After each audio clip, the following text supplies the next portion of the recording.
Vous êtes-vous déjà demandé pourquoi certains semblent attirer l'argent, tandis que d'autres luttent continuellement pour joindre les deux bouts? Ce livre propose une révélation: la richesse dépend de la façon dont vous pensez, et non uniquement de ce que vous gagnez. Bienvenue dans les pensées d'Adler, là où les vaisseaux font pour mieux vous plaire. Des clés cachées dans chaque compteur. Obsidian Mania, je partage mon labeur. Divisé pour créer, apprendre pour briller. Avec vous, je suis là pour explorer.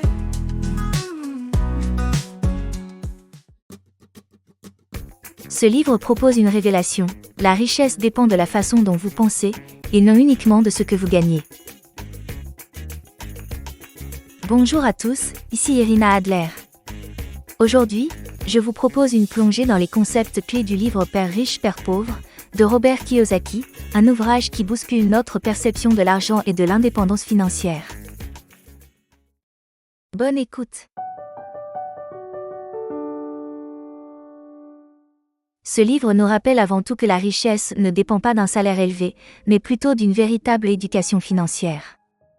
Kiyosaki illustre son propos en nous parlant de deux figures qui ont marqué sa jeunesse: son père pauvre, c'est-à-dire son père biologique, et son père riche, le père de son meilleur ami. Chacun avait une vision très différente de l'argent. Le premier misait sur les diplômes et le travail acharné, tandis que le second encourageait à faire travailler son argent pour soi.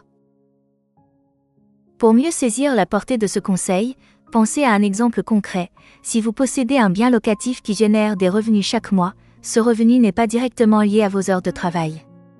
Cela vous laisse de la liberté, tout en construisant progressivement votre patrimoine.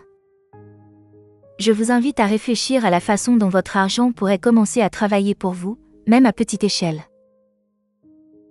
Kiyosaki met également l'accent sur l'importance de l'éducation financière, et il déplore que ce sujet soit rarement abordé de façon concrète dans le système scolaire.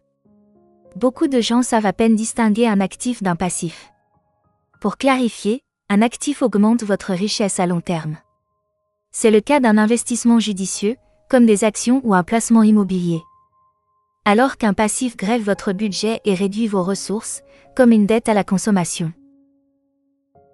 Pour illustrer, imaginez que vous souscriviez un crédit pour acheter un téléviseur haut de gamme qui perd rapidement de la valeur. Comparé à un investissement qui peut fructifier, ce téléviseur constitue un passif, il prélève sur vos revenus sans rien vous rapporter.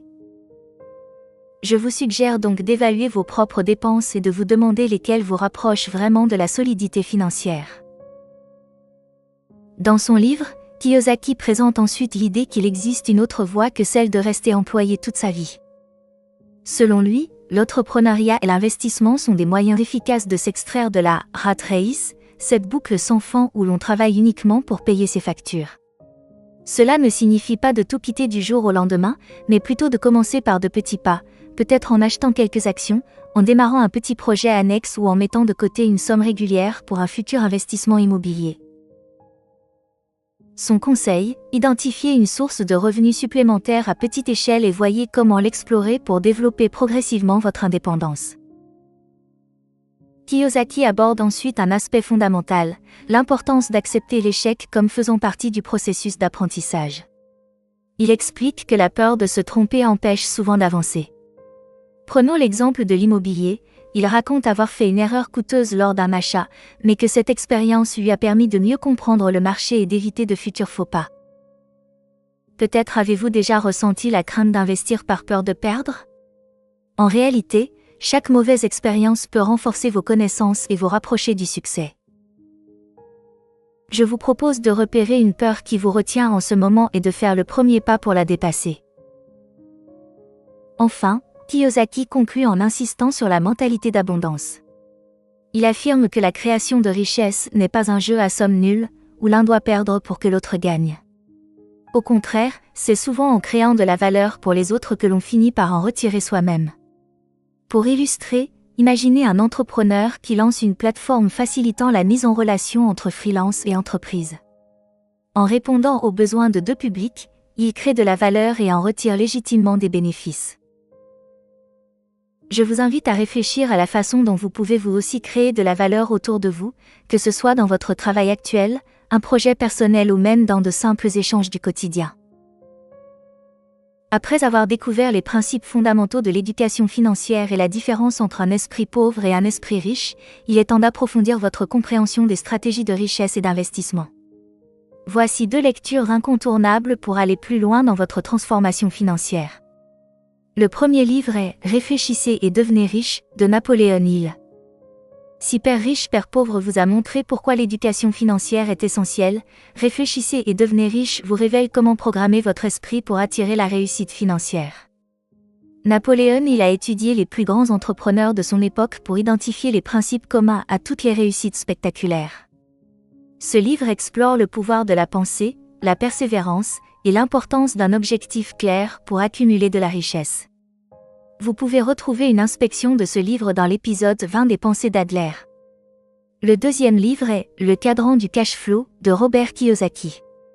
Si Père riche, Père pauvre vous a ouvert les yeux sur la nécessité de sortir du schéma classique travail-salaire, le cadran du cash flow vous explique en détail les différents chemins possibles pour atteindre la liberté financière.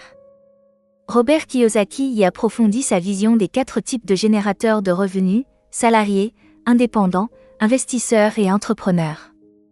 Ce livre vous aidera à choisir le bon cadran et à poser des actions concrètes pour maximiser votre indépendance financière. Vous pouvez retrouver une inspection de ce livre dans l'épisode 15 des Pensées d'Adler.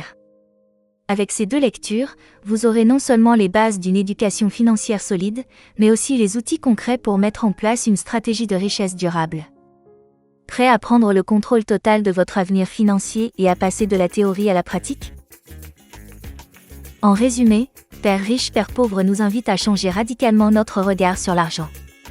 Il ne s'agit pas seulement de gagner plus, mais plutôt de comprendre comment faire fructifier ce que nous avons, de ne pas craindre les erreurs et de cultiver une mentalité d'abondance. J'espère que ces principes vous inspireront, et pourquoi pas, vous encourageront à lire ce livre pour approfondir le sujet. Dans le prochain épisode, nous allons découvrir comment la foi peut être un levier de croissance exponentielle. Luc Dumont nous invite à explorer les principes bibliques qui ont propulsé des hommes et des femmes ordinaires vers des destinées extraordinaires. Et si votre potentiel était bien plus grand que vous ne l'imaginez ? Merci de m'avoir écouté. Je suis Irina Adler et je vous retrouve très bientôt pour d'autres explorations passionnantes. En attendant, n'oubliez pas, chaque petit pas compte pour construire votre indépendance financière. Élémentaire, ma chère Adler. Trouver mon perdu et des vérités.